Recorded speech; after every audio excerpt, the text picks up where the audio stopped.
Everyone, welcome to Z chemistry classes. तो भाई organic synthesis ए part 1 और यूनिट नंबर है इसके हमारे पास 4 है ना। तो यूनिट 4 जिसका नाम था हमारे पास aromaticity and chemistry of arenes. भाई इसके ना हमने अब तक अगर हम बात करें तो आई थिंक 3 लेक्चर्स इसके हो चुके हैं। आज हमारे पास लेक्चर नंबर 4 है, करेक्ट है। और लेक्चर नंबर 4 में क्या करने वाले हैं, इससे पहले मैं आपको बता दूं, ऑर्गेनिक सिंथेसिस ए में हमारे पास इन 8 यूनिट में से chemistry of alkene, alkene and alkyne ये खत्म कर चुके हैं। 4th यूनिट जिसका नाम है एरीन्स एरोमेटिसिटी, इसको हमने स्टार्ट किया था, ठीक है। इसी का हमारे पास 4th लेक्चर है। पार्ट सेकंड में भी अगर rearrangement and chemistry of group elements की बात करें तो यहाँ पर भी हम दो यूनिट को फिनिश कर चुके हैं, रीअरेंजमेंट रिएक्शंस और कैटालिसिस को, ठीक है। तो टाइम वेस्ट नहीं करते, सीधा अपने पास चलते हैं। हम क्या कर चुके हैं भाई, लेक्चर 1 में हमने किया था एरोमेटिसिटी को, जिसमें एरोमेटिक कंपाउंड क्या होता है, एंटी एरोमेटिक क्या होता है, नॉन एरोमेटिक क्या होता है, उसके ढेर सारे एग्जांपल भी किए थे ना, ठीक है। इसके बाद फिर लेक्चर 2 में हमने स्टार्ट किया था arenes, what is the mean of arenes, जिसमें हमने मेन पर्पस हमारा था बेंजीन का, तो बेंजीन क्या होता है ये सब जाना था। और साथ ही साथ हमने जाना था classification of arenes, monocyclic, polycyclic, fuse cyclic और उन सबके जितने भी पॉसिबल स्ट्रक्चर्स थे वो जाना था, ठीक है। इसके बाद जो 3rd लेक्चर था उसमें सर हमने स्टार्ट किया था बेंजीन को स्टार्ट किया था। बेंजीन हमारे पास एक एरोमेटिक कंपाउंड होता है, मोनोसाइक्लिक होता है ना, और एरोमेटिक की सारी कंडीशंस को फॉलो करता है, सिमेट्रिक मॉलिक्यूल होता है। फॉर्मूला क्या होता है इसके, स्ट्रक्चर एंड बॉन्डिंग की बात करें तो स्ट्रक्चर बॉन्डिंग, उसके बीच में बॉन्ड लेंथ कितनी है, बॉन्ड एंगल क्या होगा, बॉन्ड ऑर्डर क्या होगा, ये सारी चीजें हमने इसके बारे में डिस्कस कर ली थी, बिल्कुल डिटेल से जाना था। उसमें हाइब्रिडेशन क्या होता है और किस तरह से उसमें आपस में ओवरलैपिंग होती है, और ओवरलैपिंग होने के बाद किस तरह से हमारे पास फॉर्म्स बनती हैं। तो हमने देखा था कि जनरली जो हमारे पास अगर हम बात करें बेंजीन की, तो बेंजीन की हमारे पास ये रेजोनेटिंग स्ट्रक्चर्स बनती है ना, और रेजोनेटिंग स्ट्रक्चर्स हमारे पास उसमें कैकुलर स्ट्रक्चर्स भी थी और अपने पास डिवार स्ट्रक्चर भी थी। तो हमने देख लिया था बेंजीन के स्ट्रक्चर के बारे में। अब हमारा जो मेन काम है that is the preparation of benzene. अब हम स्टार्ट करते हैं प्रिपरेशन ऑफ बेंजीन, ठीक है। प्रिपरेशन ऑफ बेंजीन मतलब सर बेंजीन को कैसे बना सकते हैं।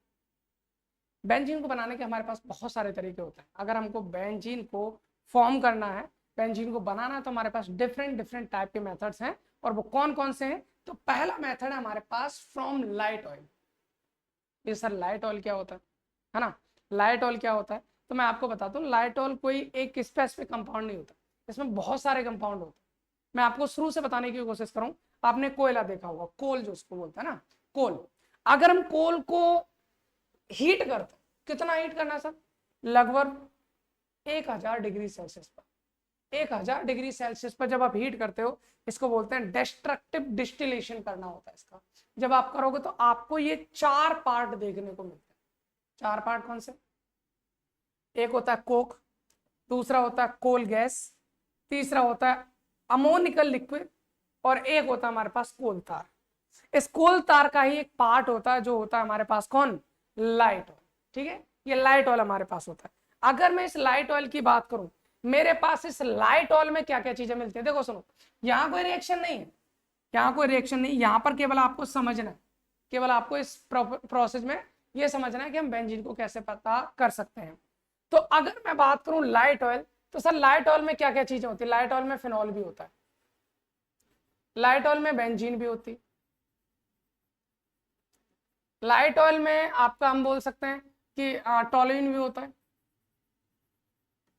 लाइट ऑयल में नेफ्थलीन भी होती है, लाइट ऑयल में एंथ्रासीन भी होता है, जाइलिन भी होती है। बहुत सारे डिफरेंट टाइप के हाइड्रोकार्बन होते हैं जो एरोमेटिक होते हैं, ठीक है। आप समझ से कि लाइट ऑयल में जब इतने सारे कंपाउंड है तो हम इनको अलग कैसे कर सकते हैं। तो एक तरीका हमारे पास होता है कि सबसे पहले फिनॉल को हटा दो यहाँ से, सबसे पहले फिनॉल को। अच्छा, फिनॉल को हटाने का क्या रीजन होता है कि हमारे पास जो फिनॉल है ना, इसमें OH ग्रुप होता है, करेक्ट, बाकी किसी में नहीं होता। OH है तो हम सबसे पहले इसमें डाल देते हैं NaOH, और जब इसमें NaOH डालेंगे तो NaOH का काम क्या होगा, NaOH H को हटाकर खुद जाके लग जाएगा, और H को हटाकर खुद जाके लगेगा, आपको पता, तो ये बन जाता है हमारे पास सोडियम फिनॉक्साइड, सोडियम फिनॉक्साइड। और ये एक एज ए आयनिक कंपाउंड की तरह काम करने लगेगा, आयनिक कंपाउंड की तरह काम करेगा। तो मतलब कुल मिलाकर ये है कि आपने ये पूरा का पूरा जो पोर्शन है ये आपने ले रखा है कंटेनर के अंदर, ठीक है। ये कंटेनर के अंदर पूरा का पूरा आपने जितने भी कंपाउंड्स हैं लाइट ऑयल है वो आपने ले रखा है। आप इसमें सबसे पहले डालोगे NaOH। ध्यान से सुन लेना भाई इसके प्रोसेस। जैसे आप इसमें NaOH डालोगे, NaOH डालने पर ये जो सोडियम फिनॉक्साइड है आयनिक फॉर्म बन जाती है इसकी। और आपको पता है कि जो हमारे पास ऑर्गेनिक कंपाउंड है और जो वाटर है एक्वस लेयर, वो एक दूसरे में क्या करते हैं, मिसिबल नहीं होते, अलग अलग रहते हैं। तो यहां पर एक फॉर्म बन जाएगी, ऑर्गेनिक कंपाउंड अलग, ठीक है, और हमारे पास जो वाटर है, वाटर हमारे पास अलग। सोडियम फिनॉक्साइड ये एक्वस लेयर होगी, कौन सी होगी, एक्वस लेयर। और ये हमारे पास ऑर्गेनिक लेयर होगी, या नॉन एक्वस लेयर बोल सकते हैं इसको, नॉन एक्वस लेयर, ठीक है, नॉन एक्वस लेयर।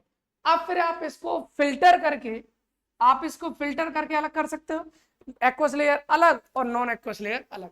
जब आप एक्वस लेयर को अलग कर दोगे तो जाहिर सी बात है सोडियम फिनॉक्साइड तो उसमें से अलग निकल जाएगा। पर अलग निकल जाएगा तो हमारे पास क्या बचेगा, हमारे पास बचेगा phenol, benzene, toluene, naphthalene, xylene, ये सब बचेगा। सॉरी, फिनॉल तो बचेगा नहीं, फिनॉल तो यहाँ से निकल जाएगा फिर। और फिनॉल निकल जाएगा तो जो भी हमारे पास बचा, जैसे वहां पर हमारे पास मिक्सचर में बचा कौन, बेंजीन बचा है ना, हमारे पास बचा कौन, टोलुइन बचा, और कौन बचा, जाइलिन बचा। इसी तरह से बहुत सारे डिफरेंट डिफरेंट टाइप के क्या होता है, मॉलिक्यूल्स होते हैं। अब उनको आप हीट करोगे, आप क्या करोगे, उनको हीट, इसका करोगे फिर फ्रैक्शनल डिस्टिलेशन, फ्रैक्शनल डिस्टिलेशन।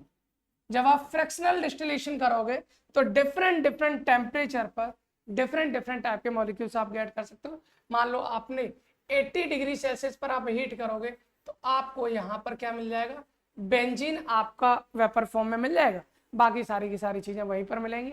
अगर आप इसी तरह से 110 डिग्री सेल्सियस पर हीट करोगे तो आपको क्या मिल जाएगा, टोलुइन आपको मिल जाएगी, बाकी सारी चीजें हमारे पास वहीं पर रहेंगी। तो इस तरह से हमारे पास डिफरेंट डिफरेंट टेम्परेचर बस अलग अलग चीजें मिल जाती हैं। और अगर हम बात करें 135 से 140 के बीच में अगर आप इसको हीट करते हो तो आपको जाइलिन मिल जाएगा। जाइलिन में हमारे पास जैसे ortho xylene, Meta xylene, para xylene है, वो आपको इस टेम्परेचर के रेंज के बीच में मिलता है, ठीक है। तो हमको कुल मिलाकर ये यहाँ पर कोई रिएक्शन नहीं लिखनी, यहाँ पर केवल आपको मेथड जानना। एक बार फिर से बता देते हैं, हमारे पास है कोल, कोल को हमने डिस्ट्रक्टिव डिस्टिलेशन किया लगभग 1000 डिग्री सेल्सियस टेम्परेचर पर, आपको ये चार चीजें मिली। चारों से मतलब नहीं, कोल तार से मतलब है, उसके भी लाइट ऑयल से मतलब है। लाइट ऑयल हमने देखा बहुत सारा मिक्सचर होता है। अब सबसे पहले ऐसी चीज को निकालो जो हाइड्रोकार्बन नहीं है, ये हाइड्रोकार्बन नहीं, इसमें ऑक्सीजन भी आता है फिनॉल में, तो हमने NaOH से रिएक्शन कराई, सोडियम फिनॉक्साइड मिल जाएगा। सोडियम फिनॉक्साइड आगे फिनॉल बनाना है तो ये मेथड है हमारे पास। सोडियम फिनॉक्साइड हमारा एक्वस लेयर बना लेता है, उसको हटा दो, हमें तो नॉन एक्वस लेयर की जरूरत है।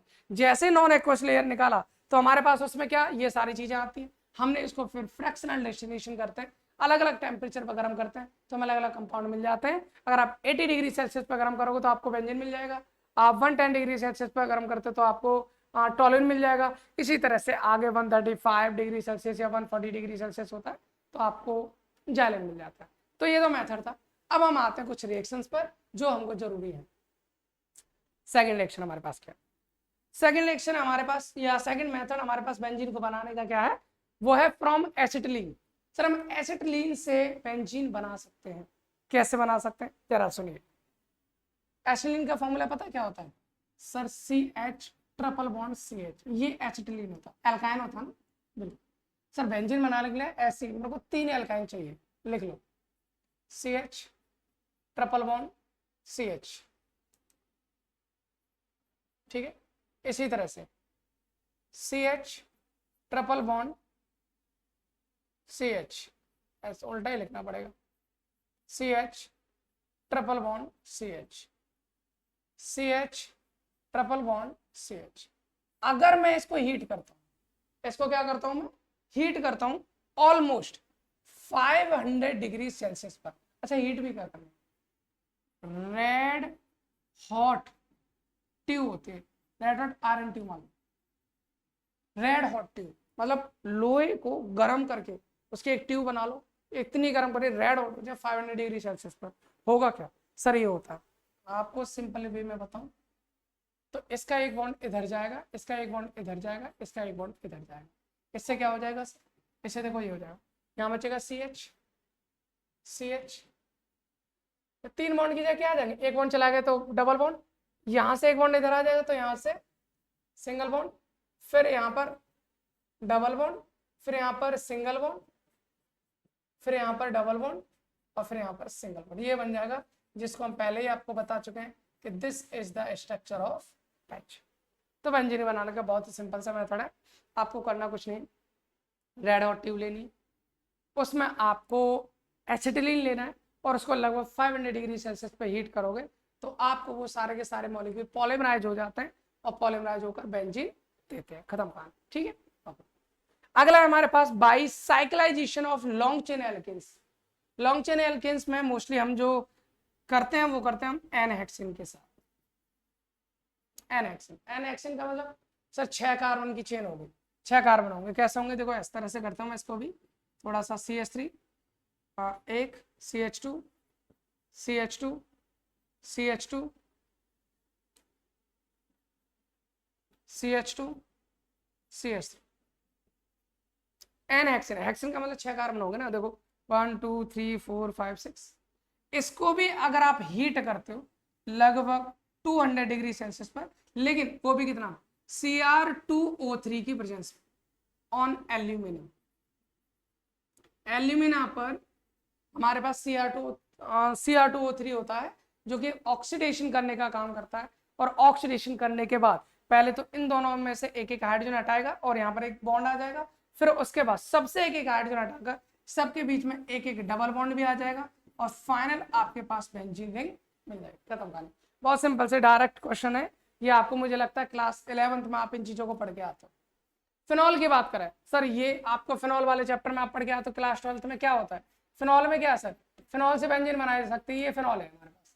ठीक है, अगर मैं इसमें जेडन डाल दूं, जिंक डस्ट, जिंक का तो काम ही होता है ऑक्सीजन को खाने का, जेडन निकाल लेगा, सिर्फ बेंजीन बना कर लो, हो गई रिएक्शन।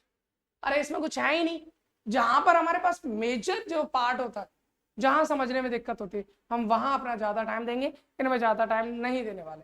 सोडियम बेंजोएट क्या होता है, बेंजोइक एसिड का नाम सुना है, बेंजोइक एसिड ये होता है COOH, इसका नाम क्या है बेंजोइक एसिड, लेकिन हमसे बोला है सोडियम बेंजोएट से, इसको सोडियम बेंजोएट में कैसे कन्वर्ट कर सकते हैं, NaOH डाल दो, NaOH। अच्छा इसमें NaOH क्या, सीधा यही डालो आप soda lime, soda lime. What is the mean of soda lime, soda lime में 2 चीजें होती हैं, NaOH प्लस CaO, ठीक है। अच्छा NaOH CaO में क्या करना है, जैसे Na अभी जैसे बताया, Na ये एसिड है बेस है, NaH को हटाकर खुद जाके लग जाएगा, COONA ये बन जाएगा, और साथ में जब H हटेगा, H और OH मिलकर क्या निकाल लेंगे, H2O, और H2O absorb by CaO, absorb by CaO। CaO जो होगा वो H2O क्या कर लेता है, एब्जॉर्ब कर लेता है, खत्म कहानी। और एब्जॉर्ब कर लेगा तो यहाँ पर हमारे पास सोडियम बेंजोएट मिल जाता है, ठीक है, ये हमारे पास हो गया। CaO का काम यही होता है कि जो यहाँ से H2 निकलेगा उसको खा जाऊंगा तो NaOH नहीं, से अब वापस से फिर इसमें एक बार और NaOH डाल दो, वो NaOH क्या करेगा, अब मैं आपको क्या बताऊं क्या कर सकता हूँ, सीधा अगर डायरेक्टली बोले तो Na2CO3 निकाल दे, क्या निकाल देगा Na2CO3, देखो Na2 दो ऑक्सीजन है, एक यहाँ Na2CO3, और हाइड्रोजन बचेगा जो रिंग पे जाके लग जाएगा, और बेंजीन हमारे वापस, सिंपल से रिएक्शन, कुछ करना है नहीं सर। ये भी 11th-12th में है हमारी रिएक्शन। आगे चलते हमारे पास है from sulphonic acid of benzene, लो ये भी सेम है। सल्फोनिक एसिड क्या होता है भाई, सल्फोनिक एसिड, अच्छा फिर से शुरू से स्टार्ट करते हैं, हमारे बेंजीन से शुरू से, बेंजीन तो बनानी है। सल्फोनिक एसिड हमारे पास ये होता है, रिंग से SO3H ये लगा हुआ है, इसका कुछ नहीं करना आपको, हाइड्रोलाइसिस करना है। क्या करना है आपको, हाइड्रोलाइसिस, और हाइड्रोलाइसिस भी डाइल्यूट HCl ले लेते हैं हम, डाइल्यूट HCl, या तो आप इसको स्टीम ले लो, स्टीम, या फिर डाइल्यूट HCl के साथ, इसका हाइड्रोलाइसिस होगा। एक्चुअल में इसका हाइड्रोलाइसिस होने से क्या होगा, हाइड्रोलाइसिस होने से ये होता है बेंजीन मिल जाता है। जैसे मान लो H2O लिया मैंने, H2 लूंगा तो यहाँ से बॉन्ड टूटेगा, H इधर OH इधर, HCl लूंगा तो H इधर Cl इधर, यहाँ से बॉन्ड ब्रेक हो जाएगा, बेंजीन। डायरेक्ट रिएक्शन है आपकी, कोई मैकेनिज्म इनकी है नहीं, तो इसलिए हम ज्यादा चर्चा कर भी नहीं रहे। अगला from benzene डाइजेनियम salt. Sir benzene हमारे पास ये होती है, डाइजेनियम का मतलब क्या होता है, यहाँ पर है हमारे पास N2Cl, N2 प्लस और Cl, इसका नाम हो जाएगा बेंजीन डाइएजोनियम क्लोराइड, इसका नाम बेंजीन डाइजेनियम क्लोराइड, इसका नाम होता है। अच्छा किससे बनता है ये बाद में बात करेंगे, इसकी बाद में बात करेंगे, क्योंकि हमें क्यों एक स्टेप आगे जाना अभी जरूरत नहीं है, तो हम बात नहीं करने से। ये क्या हो गया, हमारे पास हो गया बेंजीन डाइजेनियम क्लोराइड, ठीक है। अब बेंजीन डाइजेनियम क्लोराइड की रिएक्शन अगर आप करा दो इथेनॉल से, करा दो खाली CH3CH2OH, इथेनॉल होता है, अरे एथिल अल्कोहल, या फिर बहुत फेमस रिएक्शन है H3PO2 हो, साथ में H2O ये डाल दो, इनका काम ही बेंजीन बनाने का होता है, इनका काम ही बेंजीन बनाने का होता है, और आपकी जो N2 गैस है उसको बाहर निकाल।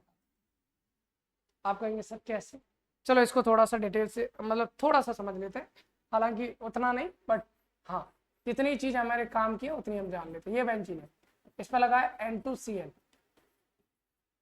ऐसे दो ले लेते क्योंकि दो चीजें हम बोले ना।